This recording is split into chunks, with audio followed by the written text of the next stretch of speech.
എല്ലാവർക്കും വിഷു ആശംസകൾ. എല്ലാവർക്കും ഒരിക്കൽ കൂടി എൻ്റെ ചാനലിലേക്ക് സ്വാഗതം. നമ്മുടെ ചാനലിൽ ഇന്ന് വിഷു കഞ്ഞിയാണ് ഉണ്ടാക്കാൻ പോകുന്നത്. അതിനാവശ്യമായ സാധനങ്ങൾ: 1 ഗ്ലാസ് വെള്ള അരി, 1/2 ഗ്ലാസ് വൻപയർ, 1/2 കിലോ ശർക്കര, 1 തേങ്ങയുടെ പാല്, 1, 2, 3 പാലെടുക്കണം, നെയ്യ്, കശുവണ്ടി, കപ്പലണ്ടി, ഏലക്കാപ്പൊടി. ഇതെങ്ങനെ ഉണ്ടാക്കാമെന്ന് നോക്കാം. ആദ്യമായി ചെയ്യേണ്ടത് വൻപയർ വറുത്ത് വെള്ളത്തിൽ 3-4 മണിക്കൂർ കുതിർക്കുവാൻ വെക്കുക.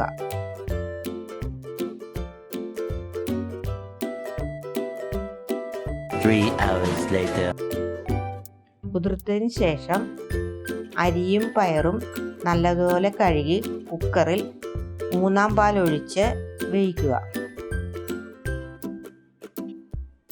ഞാൻ ഇവിടെ എടുത്തിരിക്കുന്ന വെള്ളരിയാണ്. ഇത് കൂടുതൽ ടേസ്റ്റ് ഉണ്ടാകുന്നത് റോസ് അരിയിൽ ഉണ്ടാക്കുമ്പോഴാണ്. നിങ്ങൾക്ക് വേണമെങ്കിൽ റോസ് അരിയിൽ ഉണ്ടാക്കാം. അരിയും പയറും നല്ലതുപോലെ വേവിക്കണം.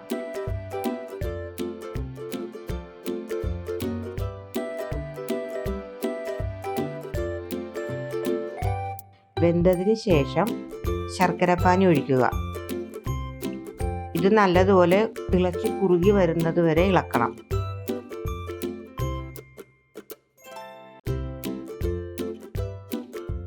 ഇത് കുറുകിയതിന് ശേഷം 2-ാം പാൽ ഒഴിക്കുക.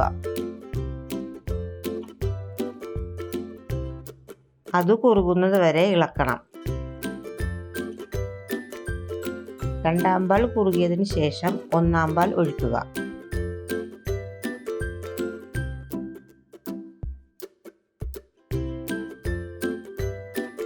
ഒന്നാം പാൽ ഒഴിച്ചതിന് ശേഷം ഒന്ന് ചൂടായതിന് ശേഷം ഇതിലേക്ക് നെയ്യിൽ വറുത്ത് വെച്ചിരിക്കുന്ന കശുവണ്ടി, കപ്പലണ്ടി, ഏലക്കാപ്പൊടി എന്നിവ ചേർത്ത് കുറച്ച് നെയ്യും ഒഴിച്ച് ഇളക്കി ഇറക്കുക.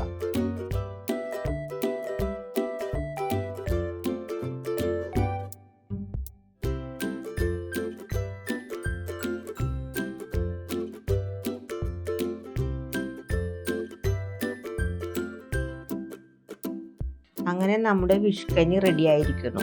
ഈ വിഷുവിന് നിങ്ങളെല്ലാവരും ഇങ്ങനെ ഉണ്ടാക്കി നോക്കുക. എല്ലാവർക്കും ഒരിക്കൽ കൂടി വിഷു ആശംസകൾ നേരുന്നു.